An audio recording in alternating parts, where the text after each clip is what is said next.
नमस्कार दोस्तों, मैं हूं प्रीति मिश्रा और स्वागत है आपका अपने चैनल द न्यूज ओशियन पर। आज हम बात करने वाले हैं मुंबई के एक ऐसे भ्रष्टाचार के घोटाले की जो न सिर्फ न्यायपालिका की नींव हिला रहा है बल्कि आम आदमी के विश्वास को भी चूर चूर कर रहा है। जी हाँ, हम चर्चा कर रहे हैं मझगांव सिविल कोर्ट में तैनात एडिशनल सेशंस जज एजाजुद्दीन सलाउद्दीन काजी के उस काले कारनामे की जिसने एक जमीन विवाद के केस में पक्षपाती फैसला देने के बदले 15 लाख रुपए की रिश्वत मांगी। और जब एंटी करप्शन ब्यूरो यानी एसीबी ने जाल बिछाया तो वो फरार हो गए। उसके क्लर्क चंद्रकांत वसुदेव को रंगे हाथों पकड़ा गया, लेकिन जब वो कैफे में ही वो पैसे ले रहा था, लेकिन जज साहब का घर सील हो गया। फोन रिकॉर्ड चेक हो रहे हैं और पूरी महाराष्ट्र पुलिस तलाश में लगी है। ये कोई साधारण मामला नहीं है। ये न्याय के मंदिर को बाजार बनाने की साजिश है, जहां फैसले पैसे के दम पर बिकते हैं। दोस्तों, ये कच्चा चिट्ठा इतना गहरा और चौंकाने वाला है कि सुनकर आपका खून उबल जाएगा। इसलिए वीडियो को अंत तक जरूर देखिए। अभी लाइक कर दीजिए और अपने दोस्तों और रिश्तेदारों के साथ शेयर कीजिए ताकि ये सच्चाई पूरे देश में फैल जाए और ऐसे भ्रष्ट लोग कहीं छिप ना सकें। दोस्तों, सबसे पहले आइए समझते हैं कि ये पूरा मामला आखिर शुरू कैसे हुआ और ये कैसे एक बड़े घोटाले का रूप ले लिया। सब कुछ शुरू होता है सितंबर 2025 से, जब मुंबई के मझगांव सिविल कोर्ट में एक पुराने जमीन विवाद के केस को सुनवाई के लिए जज एजाजुद्दीन काजी के पास भेजा गया। ये केस कोई कोई नया नहीं था, बल्कि सालों पुराना विवाद था जिसमें एक पक्ष को जमीन का मालिकाना हक दिलाने की लड़ाई चल रही थी। शिकायतकर्ता जो एक आम व्यवसायी थे, कोर्ट के बाहर ही अपने सहयोगी के जरिए संपर्क में आए, क्लर्क चंद्रकांत वसुदेव से। वसुदेव जो जज काजी का दाहिना हाथ थे, वो कोर्ट के वॉशरूम में ही सहयोगी को रोक कर कहा कि साहब के लिए कुछ करो, फैसला आपके हक में हो जाएगा। ये वो पहला संकेत था जहां न्याय नहीं बल्कि सौदा हो रहा था। उसके बाद वासुदेव ने शिकायतकर्ता से चैम्बूर के एक कैफे में मुलाकात की, जहां उसने खुलकर रिश्वत की मांग रख दी। कुल 25 लाख रुपए, जिसमें से 10 लाख खुद के लिए और 15 लाख सीधे जज काजी के लिए। शिकायतकर्ता ने सौदेबाजी की और आखिरकार 15 लाख पर मुहर लग गई। ये बातें व्हाट्सएप चैट और फोन कॉल्स में रिकॉर्ड हो गई, जो बाद में एसीबी के लिए सबसे बड़ा सबूत बने।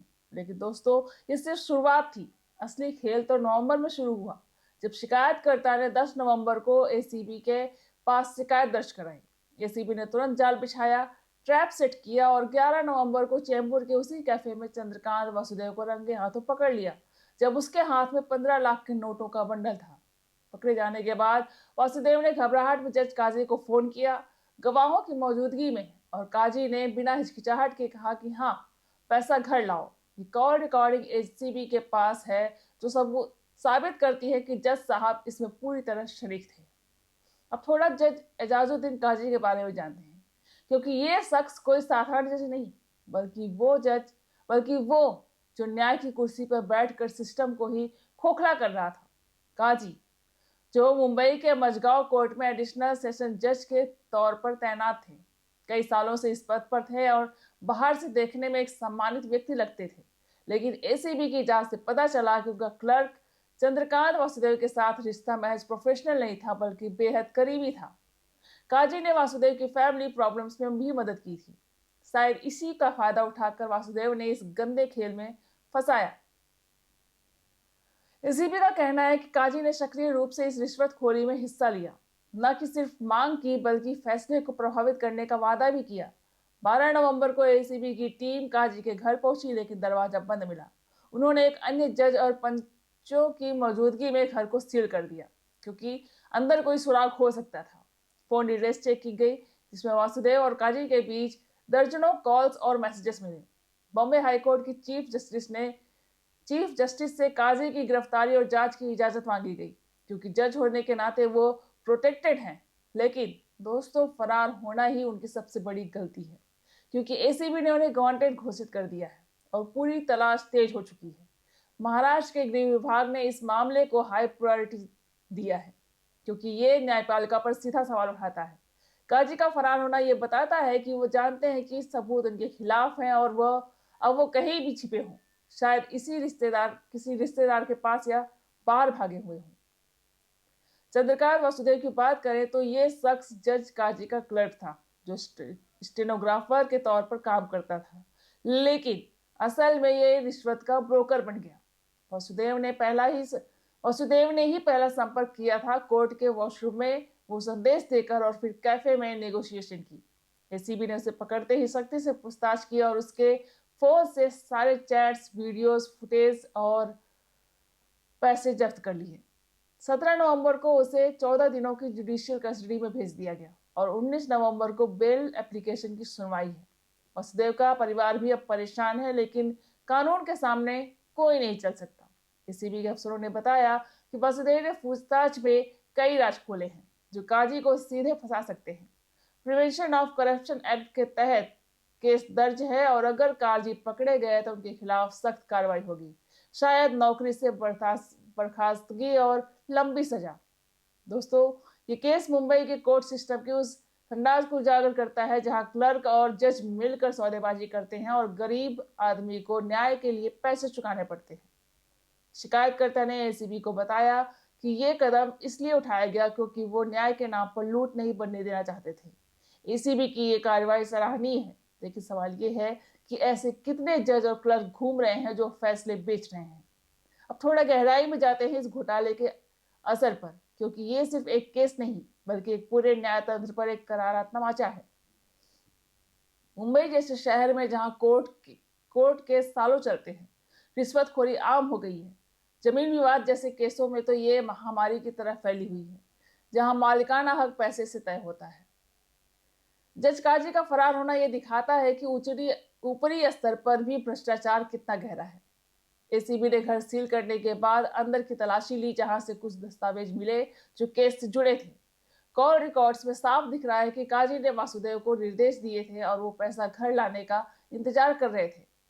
बॉम्बे हाई कोर्ट ने भी इस मामले को गंभीरता से लिया है। चीफ जस्टिस से इजाजत मांगने का प्रोसेस तेज है। महाराष्ट्र सरकार ने एसीबी को फुल सपोर्ट दिया है और गृह मंत्री ने कहा कि न्यायपालिका में भ्रष्टाचार बर्दाश्त नहीं होगा।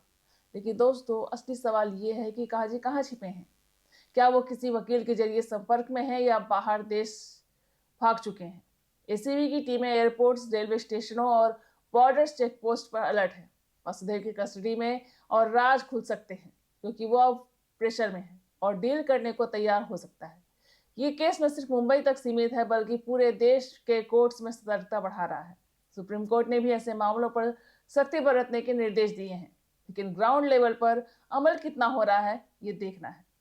दोस्तों, इस मामले से जुड़े कुछ और पहलू भी हैं जो आपको सोचने पर मजबूर कर देंगे कि मजगांव सिविल कोर्ट जो मुंबई के दक्षिणी हिस्से में है, वहां जमीन और प्रॉपर्टी के केसों की भरमार है। इस कोर्ट में जज काजी जैसे कई जज तैनात हैं और एसीबी को शक है कि ये रिश्वतखोरी का नेटवर्क बड़ा हो सकता है। वासुदेव ने पूछताछ में कुछ और नाम लिए हैं जो जांच के दायरे में आ सकते हैं। शिकायतकर्ता का केस अब एसीबी के हाथ में है और वो उम्मीद कर रहे हैं कि बिना रिश्वत के भी न्याय मिले। लेकिन फरार जज का पीछा करना आसान नहीं, क्योंकि जजों को स्पेशल प्रोटेक्शन मिला हुआ है। बॉम्बे हाईकोर्ट की इजाजत मिलते ही गिरफ्तारी होगी और तब काजी को सलाखों के पीछे देखना पड़ेगा। एसीबी को एक सीनियर ऑफिसर ने बताया कि ऐसे केसों में जजों का फरार होना आम है, लेकिन वो ज्यादा देर तक टिक नहीं पाते। दोस्तों, सोचिए, एक जज जो कसम खाकर न्याय करने आता है वो ही फैसला बेच रहा है। यह आम आदमी के लिए कितना निराशाजनक है। मुंबई पुलिस ने काजी के फोटो जारी किए हैं और इनाम की घोषणा भी हो सकती है।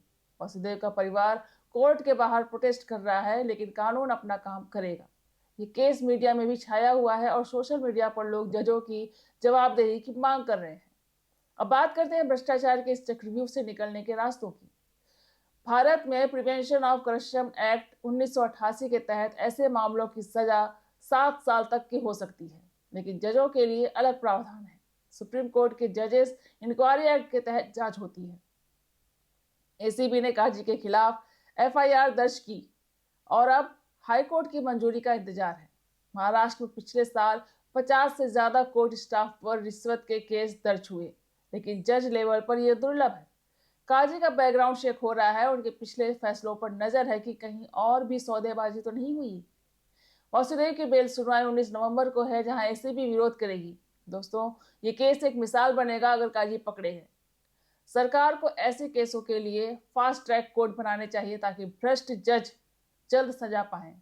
नागरिकों को भी एसीबी जैसी एजेंसी से संपर्क रखने की हिम्मत रखनी चाहिए। शिकायतकर्ता का साहस काबिले तारीफ है, जिन्होंने रिश्वत देने की बजाय ट्रैप सेट किया। एसीबी की ट्रेनिंग और टेक्नोलॉजी ने इस केस को क्रैक किया, वरना ये दब जाता। अब तलाश तेज है और काजी के दोस्तों रिश्तेदारों से पूछताछ हो रही है। दोस्तों, इस घोटाले ने पूरे देश को हिला दिया है, क्योंकि न्यायपालिका हमारी लोकतंत्र की रीढ़ है। अगर जज ही बिक जाए तो आम आदमी कहां जाएगा। मुंबई के इस केस से सीख मिलती है कि भ्रष्टाचार ऊंचे पदों तक फैला है। एसीबी ने घर सील करने के बाद पड़ोसियों से पूछताछ की, जहां से पता चला कि काजी अचानक गायब हो गए। उनके फोन स्विच ऑफ हैं और बैंक अकाउंट्स पर नजर है। वासुदेव ने कबूला कि काजी ने ऐसे कई केस हैंडल किए जहां पैसे लिए गए। एसीबी अब उन केसों की जांच करेगी। बॉम्बे बार एसोसिएशन ने भी बयान दिया कि ऐसे जजों को तुरंत सस्पेंड किया जाए। सुप्रीम कोर्ट के चीफ जस्टिस ने भी कहा कि न्यायपालिका को खुद साफ करना होगा। दोस्तों, ये वक्त है जागने का, भ्रष्टाचार के खिलाफ आवाज उठाने का। इस वीडियो को लाइक कीजिए, शेयर कीजिए, कमेंट में बताइए कि आपको क्या लगता है कि क्या जजों के लिए अलग कानून बनना चाहिए, और चैनल को सब्सक्राइब करके बेल आइकन दबा दीजिए ताकि हर अपडेट आपको जल्दी मिल सके।